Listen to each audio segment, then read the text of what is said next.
Hello, मैं बलवंत सिंह रतन, doctor Bhimrao Ambedkar राजकीय महाविद्यालय से। आज मैं आपको टी टेस्ट के आगे की यूज़ बताऊंगा। कल मैंने आपको जो है स्मॉल सैंपल के मीन की सार्थकता की जांच के बारे में बताया था। आज यदि हमें समग्र माध्य की विश्वास सीमाएं बनाना हो तो हमें क्या करना होगा। समग्र माध्य की विश्वास सीमाएं बनाने का बहुत ही सीधा सा सूत्र है। जो दिया हुआ सैंपल मीन है एक्स बार, उसके साथ आपको एक बार प्लस करना है और एक बार माइनस करना है। और क्या माइनस करना है और क्या प्लस करना है वो है एस बटा root n multiplied with T.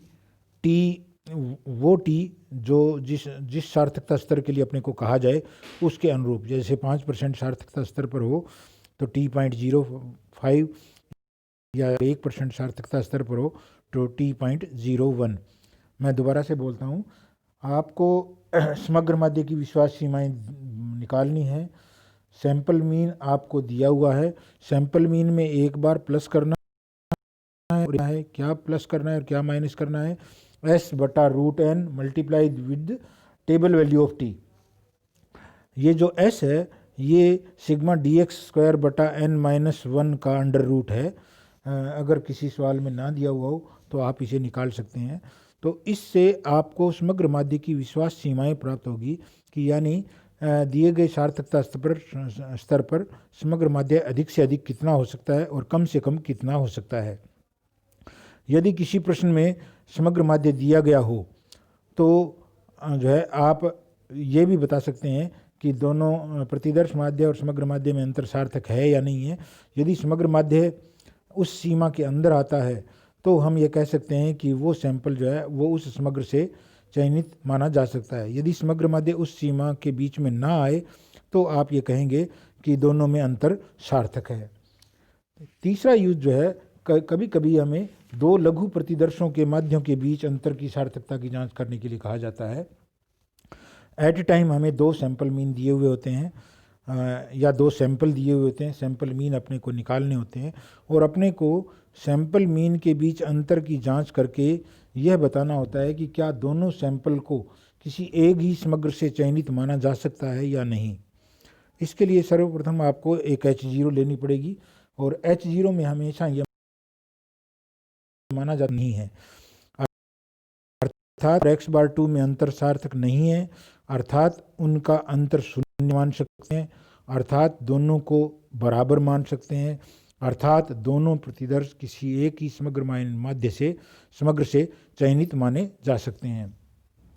इसके बाद अगर सैंपल मीन कैलकुलेटेड नहीं दिए हुए हैं तो आपको x बार 1 और x बार 2 निकालने पड़ेंगे और अगर दिए हुए हैं तो उनको लेकर के चलना पड़ेगा। तीसरे स्टेप में जो है वो समग्र का प्रमाप विचलन यानी S निकालना होगा।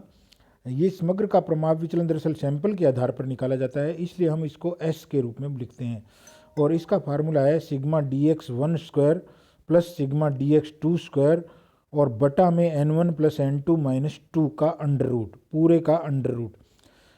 यहाँ dx1 का मतलब है x1 माइनस एक्स बार 1, dx2 का मतलब है x2 minus x bar 2। x1 जो है वो प्रथम सैंपल की इकाइयाँ हैं, x2 जो है वो द्वितीय सैंपल की इकाइयाँ हैं। तो x1 को उस सैंपल की मीन x बार 1 से डेविएट करेंगे और उसका स्क्वायर करके जोड़ करेंगे यानी सिग्मा dx1 प्राप्त करेंगे।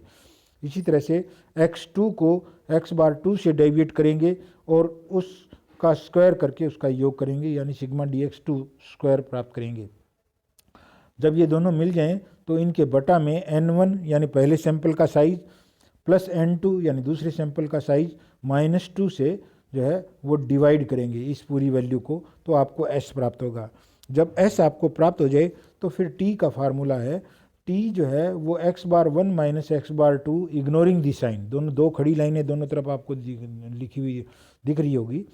तो अंतर आपको निकालना है, चाहे वो प्लस में हो चाहे माइनस में हो, दोनों पोजीशन में आपको उसे प्लस में मानना है और उसे s से डिवाइड करना है। तो फार्मूला है x bar 1 minus x bar 2 ignoring the sine divided by s और इस सारे के साथ मल्टीप्लीकेशन में है n1 n2 बटा n1 प्लस n2 का under root, n1 n2 1 plus n2 का अंडर रूट। तो आप इस तरह से टी निकाल सकते हैं। और टी, इस कैलकुलेटेड टी की तुलना दिए गए सार्थकता स्तर के अनुरूप जो है वो सारणी मान से करेंगे। दो मीन के बीच अंतर की यदि जांच करनी हो तो डिग्री ऑफ फ्रीडम जो है वो n1 प्लस n2 माइनस 2 होती है। तो इस DF पर बताए गए सार्थकता स्तर पर टी की टेबल वैल्यू निकालिए और टी की टेबल वैल्यू को कंपेयर कीजिए इस कैलकुलेटेड वैल्यू से। यदि आपकी कैलकुलेटेड वैल्यू टेबल वैल्यू से कम या बराबर है तो आपकी H0 स्वीकृत होगी, और यदि यदि आपकी कैलकुलेटेड टी टेबल वैल्यू से ज़्यादा है तो आपकी H0 रिजेक्ट होगी, और उसी अनुरूप जो है वो हम अपने कंक्लूजन को बताएंगे। कई बार जो है वो दोनों प्रतिदर्शों के प्रमाप विचलन दिए होते हैं। उस पोजीशन में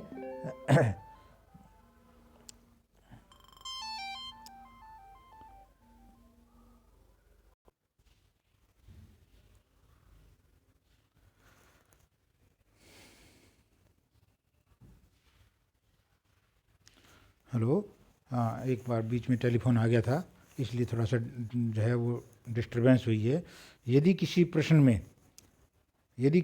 में दोनों सैंपल के स्टैंडर्ड डेविएशन दिए हुए हों तो उस पोजीशन में आपको जो है एस निकालने के लिए जो है दूसरा फार्मूला इस्तेमाल करना पड़ेगा, और वो है n1 standard deviation 1 square plus n2 standard deviation 2 square और बटा में n1 plus n2 minus 2।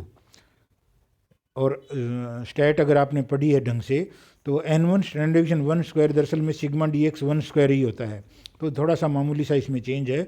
S निकालने के लिए आपको n1 standard deviation 1 square plus n2 standard deviation 2 square बटा में n1 प्लस n2 माइनस 2 और पूरे का अंडर रूट आपको एस इससे निकालना है। एस निकालने के बाद में टी निकालने का वही तरीका है। तो थोड़ा सा जो है वो कुछ एग्जाम्पल यहाँ दिए हुए हैं, वो आप कैलकुलेट करके और ख़ुद जो है निकाल करके देख लीजिए। आज इतना ही, धन्यवाद।